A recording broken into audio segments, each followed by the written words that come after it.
Hello दोस्तों, तो आपका स्वागत है एडी झारखंड क्लासेस के साथ। और यही जोश और होश में आ जाए, ठीक है। तो यहाँ जो आपका पूरा चेंज हो गया सिलेबस, स्नातक स्तरीय का एकदम नागपुरी का सिलेबस पूरा चेंज हो गया है। और यह एक बहुत ही बड़ी खुशखबरी की बात है। अभी आपको गुस्सा आ रहा होगा, ये जब बात बोले कि बहुत ही खुशखबरी की बात है तो आपको गुस्सा आ रहा होगा, ठीक है। लेकिन यहाँ देख लीजिए कि पूरा आसान हो गया है सिलेबस। स्नातक स्तरीय नागपुरी का जो है पूरा आसान हो गया है। अब क्यों आसान हुआ है, चलिए हम लोग देखते हैं। तो यहाँ जो है ना, आपको नागपुरी लोक साहित्य पढ़ना है, ठीक है। नागपुरी जो लोक साहित्य पढ़ना था हम लोग को, नागपुरी लोक साहित्य नहीं पढ़ना है, ठीक है। कोई भी बुक नहीं पढ़ना है। नागपुरी लोक संगीत नहीं पढ़ना है, लोक संगीत भी हटा दिया है, ठीक है। आंगना बनकेवरा सारे, सबसे ज़्यादा तो पेचीदा था, 60 मार्क्स का जो आने वाला था लोक साहित्य और लोक संगीत, ये चीज़ हटा दिया है, ठीक है। तो आप लोग के लिए सबसे बेस्ट हो गया। सिर्फ आपको क्या पढ़ने हैं, देखिए भाई, मैं आपको बता दूं कि आपको बनकेवरा भाग 1 में भी 32 को कविताएं पढ़ने थे। तो भाई कविताएं निबंध बहुत सारे आपको पढ़ने थे, उसके बदले ये पढ़ लीजिए। अब देखिए कैसे कैसे सिलेबस, बहुत सारे लोगों को तो सिलेबस भी पता नहीं है, सिलेबस भी पढ़ने नहीं आ रहा है, ठीक है। मतलब कि बहुत सारे अभी चैनल वाले बना दिए, लेकिन डिटेल्स रूप में नहीं बताया है कि क्या पढ़ना है, कैसे पढ़ना है। सिर्फ पढ़ दिए हैं कि ये सिलेबस हो गया है, हो गया है। अरे स्टूडेंट को समझ में आए तब ना। आप पहले ही बोल दीजिएगा कि सिलेबस हार्ड हो गया है, सिलेबस एकदम ईजी हो गया है। कैसे, चलिए देख लेते हैं। क्योंकि आपको लोक साहित्य लोक संगीत हटा दिया है, ठीक है। और लोक साहित्य में से केवल कुछ कथाएं पढ़ने हैं जो बहुत ही इजी है, और ये एडी झारखंड क्लासेस के द्वारा पढ़ा दिया गया है, ठीक है। चलिए, और इसका पूरे अगर फिर नए सीरियल से आपको सिलेबस का वीडियो चाहिए या फिर नोट्स चाहिए तो आप कांटेक्ट कर सकते हैं 8863884281 पर। तो दोस्तों चलिए, आपका जो है यहाँ हम सिलेबस को एकदम विस्तृत ढंग से, आप सिलेबस देख लिए होंगे, ठीक है। लेकिन इस वीडियो को पूरा देखिएगा क्योंकि ये अलग तरीके से बताया गया है। अभी तक यूट्यूब चैनल पर किसी ने इस तरीके से नहीं बताया है, ठीक है। देखिए, आपको यहाँ जो है स्नातक स्तरीय पाठ्यक्रम जेएसएससी चयन आयोग के द्वारा, ठीक है, ये आज ही हुआ है चेंज, जो कि बहुत ही बड़ी खुशखबरी की बात है। आपको व्याकरण पढ़ने हैं, याद रहे, वर्ण, संज्ञा, सर्वनाम, लिंग, वचन, कारक, विशेषण, काल, क्रिया, समास, अवयव, वाच्य और वाक्य विपरीतार्थ और शब्द और उन्नार्थ।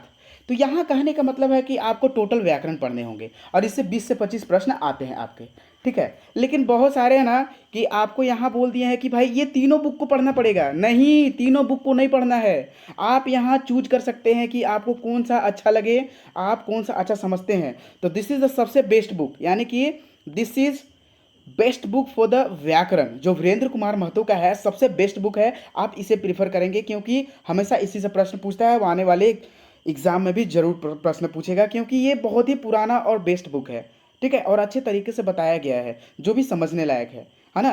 तो यहाँ आप तीनों क्या व्याकरण में समास जो है, नागपुरी सदानी बोली व्याकरण में क्या अलग बता देंगे फादर पीटर शांति नौरंगी? नहीं ना जी, ठीक है, नहीं बताएंगे। तो यही चीज़ आप पढ़िएगा, समास अलग बता देंगे। कारक मतलब 8 प्रकार के यूज होता है और 7 प्रकार के होते हैं नागपुरी में, तो ये क्या अलग बता देंगे? उमेश नंद तिवारी जी और शकुंतला मिश्र, वीरेंद्र कुमार महतो एक ही ना बताएंगे।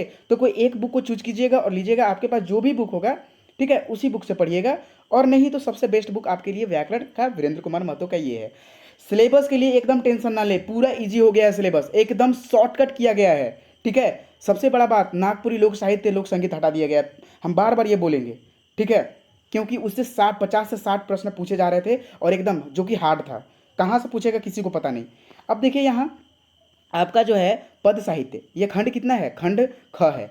खंड क में तो व्याकरण पढ़ लिए, अब खंड ख की ओर चलते हैं हम लोग। ध्यान से देखिएगा, सिलेबस को अच्छे तरीके से समझना है ना। सिलेबस को अच्छे तरीके से समझना है और अच्छे तरीकों से पढ़ना है, बहुत ही ईजी कर दिया है ना। देखिए, खंड पद साहित्य में क्या पढ़ना है, तो नागपुरी भाषा के लोकगीत, लोकगीत की परिभाषा, नागपुरी भाषा के लोकगीतों का वर्गीकरण, जो 10 विविध गीतों का अध्ययन करना है। संस्कार गीत कितने हैं, 3। पर्व त्यौहार के 3 गीत पढ़ने हैं।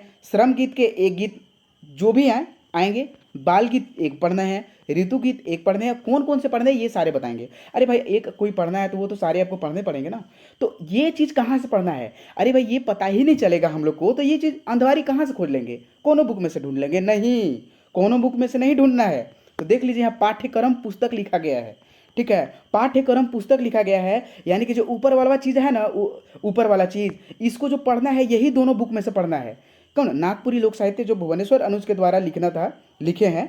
और ये झारखंड का लोक संगीत जो गिरधारी राम गोंझू के द्वारा लिखा गया है ना। यह झारखंड नहीं, नागपुरी लोक संगीत होगा, जो गिरधारी राम गोंझू गिरिराज के द्वारा लिखा गया है। तो यही दोनों बुक में से ये चीज़ को पढ़ना है, याद रहे, है ना। और आपको सारे यहाँ एडी झारखंड क्लासेस पर पढ़ाया जाएगा एकदम न्यू तरीके से, न्यू जोश के साथ, एकदम अच्छे तरीके के साथ, ताकि आप 100 में 100 ला सके।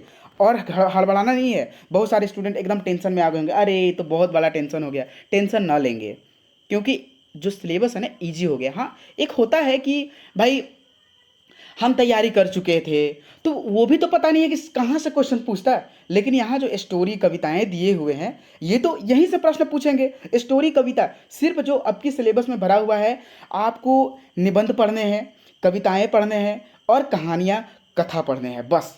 आपको कोई एक्स्ट्रा चीज़ नहीं पढ़ने हैं, है ना। तो आप ये मत समझिएगा कि पाठ्य पुस्तक नागपुरी लोक साहित्य है, नागपुरी लोक संगीत है, ये दोनों बुक को मुझे पढ़ लेना होगा। नहीं, ऐसा नहीं है। ये ऊपर वाला चीज़ को ये दोनों में से पढ़ना है, ठीक है। नेक्स्ट, जो आप बुक ले लिए उसका तो फायदा ही हो जाएगा। अब शिष्ट साहित्य, ठीक है, शिष्ट गीत और कविताएं। कविताएं कौन कौन पढ़ने हैं? तो जागा जागा, ये CD सिंह के द्वारा लिखा गया है। अब ये चीज़ कहाँ है, ये कविताएं और शिष्ट कविताएं और गीत जो कहाँ से पढ़ने हैं, ये भी लास्ट में आपको बताने वाले हैं, ठीक है। चलिए, और देखिए, बिरसा तोर याद में क्षितिज राय के द्वारा लिखा गया है। नागपुरक भाईमन, ये भीम महतोकर द्वारा लिखल गई है। के जेठ मास आती, यानी कि यहाँ भरत नायक। तुलसी और कैक्टस केकर द्वारा लिखल गेल हके? तो धनेन्द्र परवाही कर द्वारा ई लिखल गेल हके। तोर बेतरा में, तो ई केकर द्वारा लिखल गेल हके? तो गिरधारी राम गोंझूकर द्वारा लिखल गेल हके। नवा सालक नवा गीत, मतलब नया साल कर नया गीत, केकर द्वारा लिखल गई लगे? तो ये कुमारी बसंती। ये सारे आपको पढ़ने हैं, ठीक है। और ये कहाँ से पढ़ने हैं, अभी चलिए बताते हैं आपको, ठीक ना। गांव कर सांझ, ये कविताएं हैं। आपको देखिए, ऐसी तो आपको समझ में नहीं आता ना कि आप लोग प्रेशर इतना क्यों ले रहे हैं। बहुत सारे स्टूडेंट एकदम सैड न्यूज आए, अरे बनकेवरा के बराबर है। बनकेवरा में कितने 32 गो कविताएं थे, है ना, 16 गो कहानी थी। बस एक ही बुक के बराबर पढ़ना है इसमें, याद रखिएगा, उससे ज़्यादा नहीं पढ़ना है। एकदम इजी हो गया है सिलेबस, एकदम इजी। मुलुक भारत, ठीक है, मुलुक भारत जो कि अजीज अंसारी के द्वारा लिखा गया है। जगत जननी शकुंतला मिश्र के द्वारा लिखा गया है। अब यहाँ देखिए, गीत जो ख में उसी में पढ़ना है। गीत कौन कौन से पढ़ने हैं? पोड़ियो बरखा ऋतु, जो कि रघुनाथ निरपति के द्वारा लिखा गया है। छोटू कपटी माया परजुराम के द्वारा लिखा गया है। और पापी प्राण छूटे नहीं झटके। और आपको ये जो नागपुरी कवि है ना, नागपुरी कवि आप जो भी सिलेबस खरीदे हैं, जो भी PDF मेरे स्टूडेंट्स लोग खरीदे हैं, वो बया नहीं जाएगा। अगर आप JPSC का प्रिपरेशन कर रहे हैं तो सेम सिलेबस वही लगेगा, ठीक है। देखिए, JPSC में तो कुछ स्नातक स्तरीय तो कर दिया, लेकिन कुछ ना कुछ तो चेंज करेगा ही, क्योंकि ये CGL के लिए है, लेकिन स्नातक स्तरीय भी है, ये भी ध्यान में रखने हैं, ठीक है।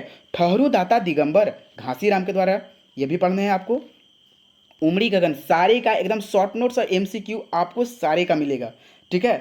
अगर आप क्लास करना चाहते हो या फिर ऑनलाइन ही क्लास, तो ये YouTube पर एकदम फ्री ऑफ कॉस्ट क्लास कराया जाएगा, और कुछ कुछ करा दिया भी गया है, तो इसका आप टेंशन ना लेंगे। उमड़ी गगन धन घमंड, ये कवि कंचन के द्वारा लिखा गया है। अर्जुन कहत बियारी जग निवास तिवारी नारायण के द्वारा लिखा गया है। संवत 65 साल किकर द्वारा लिखा गया है? दृगपाल राम देवघरिया। कड़की उठलक तलवारी प्रफुल्ल कुमार राय। आप सिलेबस को लिखेंगे, आप सिलेबस को PDF नहीं डाउनलोड करेंगे। ये जो PDF है आप लिखेंगे एकदम कॉपी में, जो आपका नागपुरी का नोट्स बना रहे हैं। याद रहे, नागपुरी सिलेबस को लिखेंगे। सिलेबस को लिखने से आपका 50% क्वेश्चन सॉल्व हो जाते हैं। सिलेबस को लिखने से 50% जो है प्रश्न सॉल्व हो जाते हैं, ये एकदम नोट कर लीजिएगा। सावन घटा नईमुद्दीन मिर्दहा के द्वारा।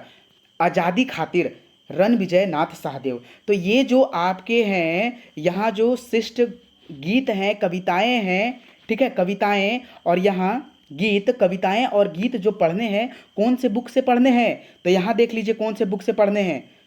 पाठ्य पुस्तक नागपुरी कवि और उनका काव्य, जो कि विश्वेश्वर प्रसाद केसरी के द्वारा लिखा गया है। और यहाँ है नागपुरी संस्थान पिठोरिया रांची।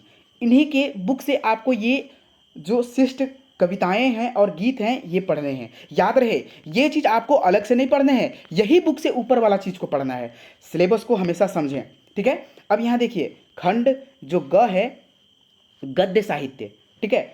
नागपुरी की कोई 10 लोक कथाएं, ठीक है, नागपुरी भाषा है, नागपुरी लोक कथा। तो भाई ये चीज़ पढ़ेंगे कहाँ से? तो चलिए अभी हम पढ़ाते हैं ना। हम लोग सिर्फ पढ़ते थे कंगन और चूड़ी कौन कथा है, तो प्रेमात्मा कथा है, बस हो गया, इतना ही पढ़ना है। अरे तो जो भुवनेश्वर अनुज का बुक है ना, है उसी से कथा से, उसी बुकवा से ही कथा पढ़ना है, 10 कथा, ठीक है। तो ध्यान से देखेंगे कि कहाँ और कहाँ से पढ़ना है। तो देखिए कंगन और चूड़ी ये आपको तुरंत नोट्स मिलेंगे, एकदम इजी है, पूरा इजी है, एकदम आसान से समझना और इजी है, ठीक है। भाग्य भाई को कर खेल, तीसरा जो कथा है दुसुट भेड़ा, मैना और बूट, बहुत इजी प्रश्न है, ठीक है। आपका एकदम खिलवाड़ हो गया, या तो कट ऑफ ज़्यादा जाएगा या तो आप अच्छे से पढ़ेंगे तो सिलेक्शन होगा, सिंपल सी बात है। एकदम 100 नंबर आपके हाथ में आ गया है, हाथ में आ गया है। पहले तो था ही, ठीक है, जिनका प्रिपरेशन था, लोक साहित्य पूरा रट गए होंगे, लोक संगीत रट गए होंगे, आंगना रट गए होंगे, ठीक है, जो नोट्स हम दिए थे, ठीक है ना। तो अगर वो रट दिए होंगे तब क्या है आपका, तब तो वो इजी था, लेकिन उससे भी बहुत इजी हो गया। बेलमइत रानी, ठीक है, कमल और केतकी, चोंचा चढ़ई और राजा, एकदम छोटा छोटा कहानी है। कितना बोले, एकदम बोले कि 50-50 लाइन का ये है, जो कि मुश्किल से 10-10 प्रश्न, 15-15 प्रश्न सब, ये सब दोनों से बनेंगे। ये थोड़ा सा लंबा है, ये बहुत लंबा है, बेलमइत रानी, ठीक है। छोटकी रानी, बनहरनी कर बेटा, देखिए एक को पूछ दिया कहाँ से, वहीं से। और एक बिंदुलिया रानी है, बिंदुलिया रानी, ये आपके जो है ये सब जो 10 कहानी लोक कथा पढ़ना है, कहाँ से पढ़ना है? नागपुरी लोक साहित्य भुवनेश्वर अनुज के बुक से पढ़ना है। कहाँ से पढ़ना है? नागपुरी लोक साहित्य भुवनेश्वर अनुज के बुक से पढ़ना है। जो आपको पहले जैसे कि कौन सा कवि कौन सा स्टेटमेंट दिए, ये चीज़ आपको नहीं पढ़ने हैं, वो सारे चीज़ खत्म हो गए हैं। शिष्ट कथाएँ, ठीक है, शिष्ट कथाएं नागपुरी भाषा की 8 आधुनिक कहानियां हैं, जो कौन कौन से? एक चकता राउत प्रफुल्ल कुमार राय के द्वारा लिखा गया है। हम लोग पहले ये पढ़ते थे कि भिंजिया कौन लिखले हैं? शारदा प्रसाद शर्मा, और शारदा प्रसाद शर्मा को क्या कहा जाता है? कवि रत्न कहा जाता है। ये सारी चीज़ पढ़ दिए हैं। रद्दी कागज बीपी केसरी के द्वारा लिखे हैं। तो ये चीज़ अब हम लोग को पढ़ना है। सिर्फ उस टाइम क्या करना था कि हम लोग भाई लेखक लेखिक जो साहित्यकार हैं याद कर लिए, उससे 4-5 प्रश्न पूछेगा तो उसमें ये लड़ सकता है, लेकिन यहाँ ये आपको पढ़ना है। क्रिसमस कर साइंस, ठीक है, भोटांग डहर पंचम साहूकर, मनपूरन रणविजय शाहदेव, भाइग प्रमोद कुमार राय के द्वारा, मांदी उमेश नंद तिवारी के द्वारा। अब ये जो हम 8 है ना, 8 शिष्ट कथाएं हैं, कहाँ से पढ़ेंगे? तो ये जो है ये तीनों बुकवा से हम लोग पढ़ेंगे। कहाँ से? ये तीनों हम लोग बुकवा से पढ़ेंगे। कहाँ से पढ़ेंगे? ये तीनों बुकवा से पढ़ेंगे। आपको ये 3 बुकवा खरीदना पड़ेगा। ये जो 3 बुक है आपको खरीदना पड़ेगा, ठीक है। कौन सा? एक चकता राउत, कांटी, रुगड़ा और खुखड़ी, जो संपादक गिरिधारी राम गोंजू के द्वारा लिखा गया है। विश्वेश्वर प्रसाद केसरी के द्वारा कांटी लिखा गया है। तो इस प्रकार से आपको पढ़ने होंगे। चलिए यहाँ नाटक है, ठीक है, तीसरा जो है नाटक आपको पढ़ने होंगे। जो ठाकुर विश्वनाथ शाही का जो नाटक है वो डॉक्टर विश्वेश्वर प्रसाद केसरी के द्वारा लिखा गया है, ये आपको पढ़ने होंगे, ठीक है।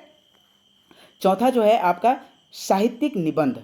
निबंध कहने का मतलब है कि आप, है ना, सो नागपुरी कवियों के बारे में जानना, ठीक है। नागपुरी कवियों के बारे में जानना, बहुत सारे कवियों के बारे में जान चुके हैं और नहीं जान चुके हैं तो आपको इसके बारे में बता दिया जाएगा, ठीक है। तो साहित्यिक निबंध जो है नागपुरी भाषा के किन्हीं 8 साहित्यकारों के जीवन का परिचय आपको ज्ञात करने हैं। यानी कि यहाँ कोई मैथ नहीं है कि ज्ञात करने, आपको पढ़ने हैं, ठीक है, जो कि आसान है ना। तो यहाँ देखिए नागपुरी साहित्य निबंध प्रफुल्ल कुमार राय, मृत्युंजय नाथ शर्मा, कवि रत्न जो शारदा प्रसाद शर्मा, सहनी उपेंद्र पाल नहन के द्वारा, उपनाम इनका है नहन, doctor BP Kesari, next Naimuddin Mirdaha, और गिरधारी राम गोंजू, गिरिराज कुमारी वासंती। और ये जो इनके बारे में हम लोग कहाँ से पढ़ेंगे, तो देख लीजिए नागपुरी कवि और उनका काव्य, जो लेखक हैं डॉक्टर विश्वेश्वर प्रसाद केसरी, इस बुक से कुछ का मिलेगा, या फिर ये नागपुरी कवि मनक साहित्य परिचय, या तो ये बुक वीरेंद्र कुमार महतो का मार्गदर्शन पब्लिकेशन से ले सकते हैं। दोनों बुक आपको नहीं खरीदने हैं, ठीक है। एक ऊपर सा कौन सा था बुक था, कोई एक बुक खरीदिएगा आपको टोटल नागपुरी कवियों के बारे में मिलेगा, एक चकता राउत, ये सारे बुक आपको खरीदना पड़ेगा शायद, ठीक है। तो आप देख लेंगे। और आपका यहाँ जो सिलेबस हुआ एकदम इजी और बेस्ट तरीके से हुआ। और आपको ये सिलेबस कैसा लगा? क्योंकि आपका सारा बुक जो टेंशन था आपको ख़त्म हो गया, क्योंकि यहाँ आपको लोक कथा, कवि, कविताएँ, गीत ही सिर्फ पढ़ना है और उससे MCQ आएंगे, ठीक है, और एक नाटक पढ़ने हैं। तो एकदम मुझे लगता है कि पूरा ईजी प्रश्न हो ही गए हैं, ठीक है। और इससे इजी अब कुछ नहीं हो सकता है। तो जो मेरे विद्यार्थी हैं थोड़ा सा भी ना गड़बड़ाएं, और जिन्हें भी PDF आप खरीदना चाहते हैं तो आप खरीद सकते हैं 8863884281 पर आप कॉल कर सकते हैं। और यही कल से आपका जो नए सिरे से है आपका सिलेबस का पूरे पाठ्यक्रम का स्टार्ट हो जाएगा, क्योंकि आप यहाँ कोई बहुत सारे ये चेंज किए हैं सरकार, झारखंड सरकार, तो ये तो गड़बड़ी है भाई। लेकिन जो सिलेबस को यहाँ है ना, यहाँ कोई अभी ना एग्ज़ाम निकला है ना कोई निकला है। अब भला ही हम लोग पढ़ रहे थे पहले से, कोई बात है कि भाई अपना प्रिपरेशन रखना चाहिए, ठीक है। तो यहाँ जो है बहुत ईजी किया गया है, सिलेबस को बहुत शॉर्टकट किया गया है, ठीक है। और आप सिलेबस चेंज करने के बारे में सोचिएगा भी मत, ठीक है। हम ऐसा नहीं बात है कि सिर्फ हम नागपुरी पढ़ाते हैं तो आप मेरे चैनल से जुड़े हैं इसलिए हम ऐसा बोल रहे हैं, नहीं। क्योंकि नागपुरी में ज़्यादा मार्क्स उठते हैं, ठीक है। हिंदी से ज़्यादा, खोटा से ज़्यादा इससे मार्क्स उठते हैं, और इसका सिलेबस बहुत ही इजी कर दिया है। और जो भी हिंदी लेना सोच रहे हैं ना, वो हिंदी पूरा लेंदी हो गया। लेंदी करने का मतलब उलझा सुलझा हुआ। उसमें उपन्यास बहुत सारे पढ़ने हैं जो कि अथाह उपन्यास है हिंदी में, ठीक है। तो यहाँ आपको जो है आप पढ़ सकते हैं, ठीक है। और आपका जो है यहाँ लैब असिस्टेंट और पीजीटी के लिए जो क्लास कराया जा रहा है, आप जो है पूरा क्लास, कुछ कुछ क्लास कराए जा रहे हैं और बहुत सारे क्लास हो गए हैं। और आप पीडीएफ खरीदना चाहते हैं तो इसी नंबर पर कांटेक्ट करेंगे लैब असिस्टेंट और पीजीटी के लिए भी। धन्यवाद वॉचिंग फॉर दिस वीडियो। जय हिंद, जय श्री अकाल। और कोई भी प्रॉब्लम हो तो आप कमेंट सेक्शन में कमेंट कर सकते हैं।